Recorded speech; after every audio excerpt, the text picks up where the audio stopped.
Jésù tó ga, ìyanu lórúkọ rẹ̀, kò máa sẹ́nibọ́dì tó lè rídì agbára rẹ̀. Ọlọ́run tó ga, Jésù lórúkọ rẹ̀. Ìyanu ẹ kọrin sókè. Ọlọ́run tó ga, Jésù lórúkọ rẹ̀. Kò máa sẹ́nibọ́dì tó lè rídì agbára rẹ̀. Àní Ọlọ́run tó ga, le Dieu qui est puissant, ìyanu lórúkọ rẹ̀. le miracle est son nom. Jésù tó ga, Jésus qui est élevé, ìyanu lórúkọ rẹ̀. le miracle Kò est máa son nom. sẹ́nibọ́dì Il n'y a tó lè personne rídì agbára qui peut voir la source de ta puissance. Ọlọ́run tó ga, Ọlọ́run tó ga, ìyanu lórúkọ ìyanu lórúkọ rẹ̀. rẹ̀. Jésù tó ga, Ìyanu ìyanu lórúkọ lórúkọ rẹ̀. rẹ̀. Kò máa sẹ́nibọ́dì tó lè rídì agbára rẹ̀. Àní Ọlọ́run tó ga, ìyanu lórúkọ rẹ̀. Le Dieu tout-puissant, le Jésù miracle est tó ton nom. ga, ìyanu lórúkọ rẹ̀. Kò máa sẹ́nibọ́dì Il n'y a tó personne lè rídì agbára qui peut rẹ̀. voir la source de ta puissance. Ọlọ́run tó ga, ìyanu lórúkọ ìyanu rẹ̀. lórúkọ rẹ̀. Jésù tó ga, ìyanu lórúkọ rẹ̀. Kò máa sẹ́nibọ́dì tó lè rídì agbára rẹ̀. Àní Ọlọ́run tó ga, Le Dieu puissant, ìyanu lórúkọ rẹ̀. le miracle est ton nom. Jésù tó ga, Jésus qui est élevé, ìyanu lórúkọ rẹ̀. le miracle est ton Kò nom. máa sẹ́nibọ́dì Il n'y a tó lè personne rídì agbára qui peut voir la rẹ̀. source de Ọlọ́run ta tó puissance. ga, Ọlọ́run tó ga, Ọlọ́run tó ga, ìyanu lórúkọ ìyanu rẹ̀. lórúkọ rẹ̀ o. Jésù tó Jésù tó ga, ìyanu lórúkọ rẹ̀. Kò máa sẹ́nibọ́dì tó lè rídì agbára rẹ̀. Àní Ọlọ́run tó ga, Le Dieu qui est ìyanu élevé, lórúkọ rẹ̀. le miracle est ton nom. Jésù tó ga, Jésus qui est élevé, ìyanu lórúkọ le miracle est ton Kò nom. máa sẹ́nibọ́dì Il n'y a tó personne lè rídì agbára qui peut voir la rẹ̀ o. source de ta puissance. Ọlọ́run tó ga, Ọlọ́run tó ga, ìyanu lórúkọ ìyanu rẹ̀. ni, ìyanu ni. Jésù tó ga, ìyanu lórúkọ rẹ̀. Kò máa sẹ́nibọ́dì tó lè rídì agbára rẹ̀. Ọlọ́run tó ga, Le Dieu ó ga élevé, jogun ayé mi lọ. il est plus élevé que les combats de ma Ọlọ́run tó fille. ga, Le Dieu ó qui a ga ju élevé, ìṣòro ayé mi il est lọ. plus élevé que les problèmes de ma Ìwọ ni fille. mo fi yìn fún. C'est toi que je donne la Ọlọ́run tó louange, ga. le Dieu Ó yá. élevé. Ọlọ́run tó ga, tó ga jogun ayé mi lọ. Ọlọ́run tó ga, tó ga ju ìṣòro ayé mi lọ. Ìwọ ni mo fi yìn fún o, Ọlọ́run tó ga. Àní Ọlọ́run tó ga, Le Dieu qui a tó ga ju élevé, gbogbo ayé lọ. il est plus élevé que tout le Ọlọ́run tó monde. ga, Le Dieu ó qui ga est ju élevé, Sátánì lọ. il est plus élevé que le diable. Ọlọ́run tó ga, Le Dieu qui est ó ga ju élevé, pásítọ̀ lọ. il est plus élevé que le pasteur. Ọlọ́run tó ga, Le Dieu qui est ó ga ju élevé, ààrẹ ayé lọ. Et il est plus élevé que le président du Ọlọ́run tó monde. ga, Le Dieu qui ó est ga ju élevé, ènìyàn gbogbo lọ. Il est élevé que tout être humain. Ìwọ ni mo fi C'est à toi que je donne la Ọlọ́run louange. tó ga, Le Dieu qui est Ọlọ́run tó élevé. ga, Ọlọ́run tó ga, Ah. tó ga jogun ayé tó mi ga lọ. jogun ayé mi lọ. Ọlọ́run tó ga, Tó tó ga ga ju ju ìṣòro ayé mi lọ. Ìwọ ni mo fi yìn fún o, Ọlọ́run tó ga. Àní Ọlọ́run tó ga, Le Dieu qui a tó ga élevé, jogun ayé mi Il est lọ. plus élevé que les combats de ma Ọlọ́run fille. tó ga, Le Dieu qui ó a ga ju élevé, ìṣòro ayé il mi est plus lọ. élevé que les problèmes de ma Ìwọ fille. ni mo fi C'est à toi que je donne la louange, le Dieu très Ọlọ́run tó élevé. ga, Ọlọ́run tó ga, tó ga jogun ayé tó mi ga lọ. jogun ayé mi lọ. Ọlọ́run tó ga, tó tó ga ga ju ju ìṣòro ìṣòro ayé ayé mi mi lọ. lọ. Ìwọ ni mo fi yìn fún o, Ọlọ́run tó ga. Ọlọ́run tó ga, Le Dieu qui a ó ga élevé, jogun ayé mi il est lọ. plus élevé que les combats de Ọlọ́run ma tó fille. ga, Le Dieu qui a ó ga ju élevé, ìṣòro ayé il mi est plus élevé que lọ. les problèmes de ma Ìwọ ni fille. mo fi yìn C'est à fún toi que je donne la Ọlọ́run louange, tó le ga. Dieu très élevé. Ọlọ́run tó ga, tó ga jogun ayé Tó ga mi jogun lọ. ayé mi lọ. Ọlọ́run tó ga, tó ga ju ìṣòro ayé mi lọ. Ìwọ ni mo fi yìn fún o, Ọlọ́run tó ga. Àní ọba ayérayé. Dieu éternel. Ọba ayérayé. Le roi Ẹ éternel. tó bẹ́ẹ̀, ẹ jù bẹ́ẹ̀ Tu lọ. vaux et tu dépasses cela. Le Dieu éternel. Ayérayé o. Ọba Ọba ayérayé o. Ọba ayérayé. Ẹ tó bẹ́ẹ̀, ẹ jù bẹ́ẹ̀ lọ. Ọba ayérayé. Àní ọba ayérayé. Le roi éternel. Ọba ayérayé. Le roi Ẹ éternel. tó bẹ́ẹ̀, Tu ẹ vaux jù cela bẹ́ẹ̀ et tu lọ. dépasses cela. Ọba Le roi éternel. ayérayé o. Ọba ayérayé. Ayérayé bàbá. Ọba ayérayé. Ẹ tó bẹ́ẹ̀, ẹ jù bẹ́ẹ̀ lọ. Ọba ayérayé. Àní Ọlọ́run tó ní wá. Le Dieu à qui on Ọlọ́run appartient. tó mọ̀ wá. Le Dieu qui nous a Ẹ tó créés. bẹ́ẹ̀, ẹ jù Tu bẹ́ẹ̀ vaux cela lọ. et tu dépasses Ọba cela. ayérayé. Le Dieu éternel. Ayérayé o. Ọba ayérayé. Ee. Ọba ayérayé. Ẹ tó bẹ́ẹ̀, ẹ jù bẹ́ẹ̀ lọ. Ọba ayérayé. Àní ọba ayérayé. Le roi éternel. Ọba ayérayé. Le roi éternel. Ẹ tó bẹ́ẹ̀, Tu ẹ vaux jù cela bẹ́ẹ̀ et tu lọ. dépasses Ọba cela. ayérayé. Le roi éternel. Ayérayé o. Ọba ayérayé. Ayérayé lọ́lọ́run Ọba wa. ayérayé. Ẹ tó bẹ́ẹ̀, ẹ jù bẹ́ẹ̀ lọ. Ọba ayérayé. Àní Ọlọ́run tó ní wá. Le Dieu à qui nous Ọlọ́run appartenons. tó ní wá. Le Dieu à qui nous Ẹ tó appartenons. bẹ́ẹ̀, ẹ Tu jù vaux bẹ́ẹ̀ cela lọ. et tu dépasses Ọba cela. ayérayé. Le roi éternel. Ayérayé o. Ọba ayérayé. Ayérayé o. Ọba ayérayé. Ah, Ẹ tó bẹ́ẹ̀, ẹ jù bẹ́ẹ̀ lọ. Ọba ayérayé. Àní ẹ tó bẹ́ẹ̀, ẹ jù Je dis bẹ́ẹ̀ tu lọ. vaux cela et tu dépasses Ọba cela. ayérayé. Roi éternel. Ẹ tó bẹ́ẹ̀, ẹ jù bẹ́ẹ̀ lọ. Ọba ayérayé. Àní ẹ tó bẹ́ẹ̀, ẹ jù Tu bẹ́ẹ̀ vaux lọ. cela et tu dépasses Ọba cela. Le roi ayérayé. éternel. Ẹ tó bẹ́ẹ̀, ẹ jù bẹ́ẹ̀ lọ. Ọba ayérayé. Àní ẹ tó bẹ́ẹ̀, ẹ jù bẹ́ẹ̀ Tu lọ. vaux cela et tu Ọba dépasses cela. Le roi ayérayé. éternel. Ẹ tó bẹ́ẹ̀, ẹ jù bẹ́ẹ̀ lọ. Ọba ayérayé. Ẹ jẹ́ bẹ̀rẹ̀ sí dúpẹ́ ní ọwọ́ Ọlọ́run. Commençons à dire merci à Dieu. Olúwa o ṣé o. Seigneur, je te dis merci. Olúwa o ṣé o. Seigneur, merci. Lórí ayé mi. Sur ma vie. Lórí ìdílé mi. Sur ma famille. Lórí ẹbí mi. Et sur ma famille Lórí entière. ìjọ mi. Sur mon église. Lórí ìlú mi. Sur mon pays. Lórílẹ̀-èdè mi. Et dans tout Ó mon yá pays. sọ fún Ọlọ́run. Dis à Dieu. Bẹ̀rẹ̀ sí dúpẹ́ Commence lọ́wọ́ à lui rẹ̀. dire merci. Bẹ̀rẹ̀ sí dúpẹ́ lọ́wọ́ Commence à rẹ̀. dire merci à Bẹ̀rẹ̀ sí Dieu. dúpẹ́ lọ́wọ́ Commence rẹ̀. à lui dire Bẹ̀rẹ̀ sí merci. dúpẹ́ lọ́wọ́ Commence à rẹ̀. lui dire merci. Olúwa o ṣé. Seigneur, merci. Olúwa o ṣé. Seigneur, merci. Olúwa o ṣé. Seigneur, merci. Olúwa o ṣé. Seigneur, merci. Olúwa o ṣé. Seigneur, merci. Ọba ayérayé o ṣé. Le roi éternel, merci. Olúwa àwọn Olúwa o ṣé. L'éternel de Dieu, merci.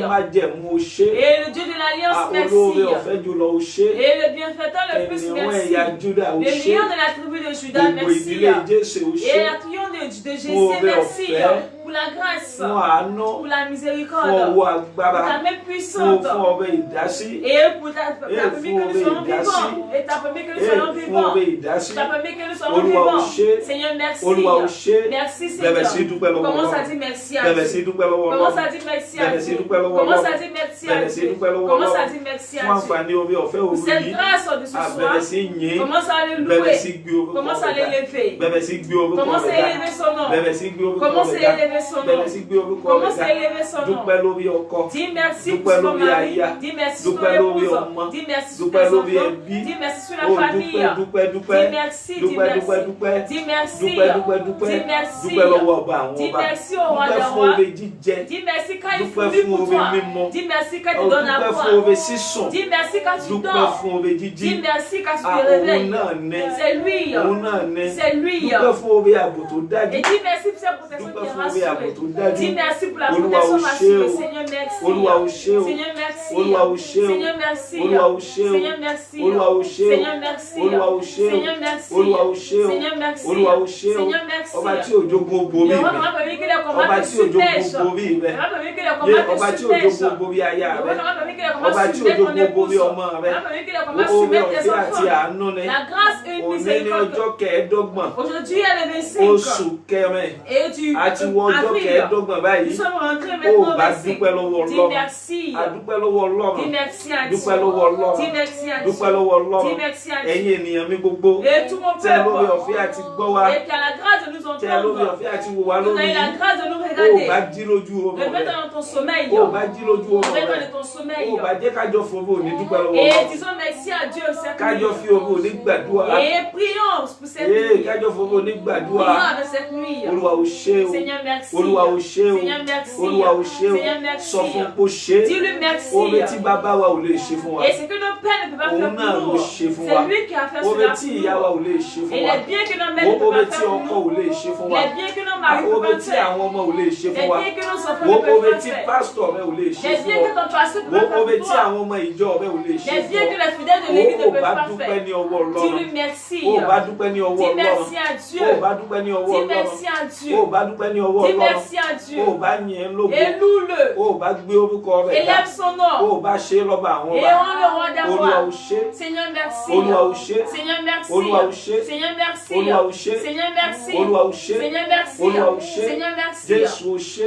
Jésus, merci. Olúwa o ṣé. Seigneur, merci. Olúwa o ṣé. Seigneur, merci. Dúpẹ́ lọ́wọ́ Ọlọ́run. Dis merci à Dúpẹ́ lọ́wọ́ Dieu. Ọlọ́run. Dis merci à Dúpẹ́ Dieu. lọ́wọ́ Ọlọ́run. Dis merci à Dúpẹ́ lọ́wọ́ Dieu. Ọlọ́run. Dis merci à Dúpẹ́ Dieu. lọ́wọ́ Ọlọ́run. Dis merci à Dúpẹ́ Dieu. lọ́wọ́ Dis onímájẹ̀mú. merci au Dieu de Dúpẹ́ lọ́wọ́ l'Alliance. ọba àwọn ọba. Dis merci au Dúpẹ́ roi des lọ́wọ́ Olúwa rois. àwọn olúwa. Dis merci au Dúpẹ́ Seigneur des fún oore seigneurs. ọ̀fẹ́ tó ga. Dis merci pour Dúpẹ́ cette fún grâce àánú tó élevée. ga. Dis merci Ó pour la dúpẹ́ fún compassion ààbò tó élevée. dájú. Dis merci pour la Dúpẹ́ fún protection oore ọ̀fẹ́ rassurée. ààbò tó dájú. Dis merci pour la Olúwa protection o ṣé o. rassurée. Seigneur, merci. Olúwa o ṣé o. Seigneur, merci. Olúwa o ṣé o. Seigneur, merci. Olúwa o ṣé o. Seigneur, merci. Olúwa o ṣé o. Seigneur, merci. Olúwa o ṣé o. Seigneur, merci. Ó jáyé mi ó dojú. Je m'as permis que ma vie Ẹ se ò mélange. jẹ́lẹ̀ mi ó dojú. Je m'as permis que ma Ah, famille se ó trouble. jẹ́ pè mí ó dojú. Je m'as permis que mon appel se Olúwa o trouble. ṣé o. Seigneur, merci. Ó bá dúpẹ́ lọ́wọ́ Ọlọ́run. Eh, dis merci Ó à bá Dieu. dúpẹ́ lọ́wọ́ Ọlọ́run. Dis merci à Ó bá Dieu. dúpẹ́ lọ́wọ́ Dis Ọlọ́run. merci à Ó Dieu. bá dúpẹ́ lọ́wọ́ Dis Ọlọ́run. merci à Ó Dieu. bá dúpẹ́ lọ́wọ́ Dis Ọlọ́run. merci à Ó Dieu. bá dúpẹ́ lọ́wọ́ Dis Ọlọ́run. merci à Ó Dieu. bá yìn ín lógo. Tu vas le Ó louer. bá sọ fún kó ṣe. Et tu lui merci. Olúwa o ṣé o. Seigneur, merci. Olúwa o ṣé o. Seigneur, merci. Olúwa o ṣé o. Seigneur, merci. Olúwa o ṣé o. Seigneur, merci. Ọba tí òjò bí mi ó gbàgbọ́ Le roi ní m'a ibi. permis que ma tête soit Orí rẹ ò malheureuse. gbàgbọ́ ní Ta ibi. tête n'a pas été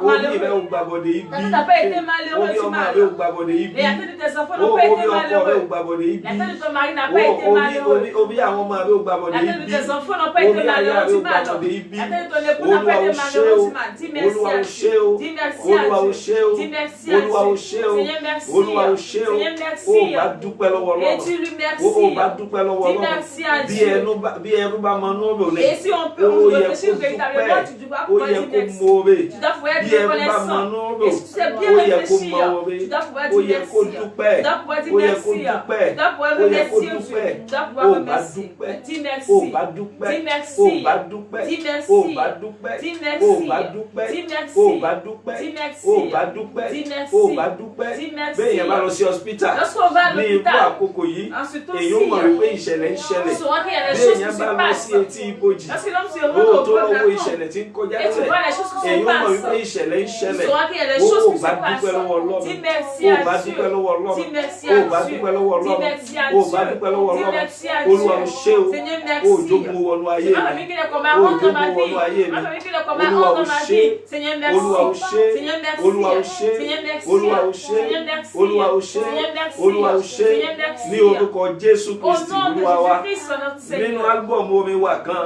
Et dans l'un de nos albums, eléyìí tí a ṣe jáde, et qu'on a fait, akọrin kan níbẹ̀ et il y a une chose qui est wípé dit là, ọpẹ́ mi máa ré o. que voilà mes remerciements, Ìyìn mi máa ré. voilà ma louange, Ọpẹ́ mi máa ré o. voilà mes remerciements, Ìyìn mi máa ré. voilà ma louange. Ọba tí ọjà yóò fi mí Donc, ṣẹlẹ̀ on yá. a dit que le mot se Ọpẹ́ moque mi de máa moi. ré o. Voilà mes Bàbá. remerciements, Père. Àní ọpẹ́ mi máa ré o. Voilà mes remerciements.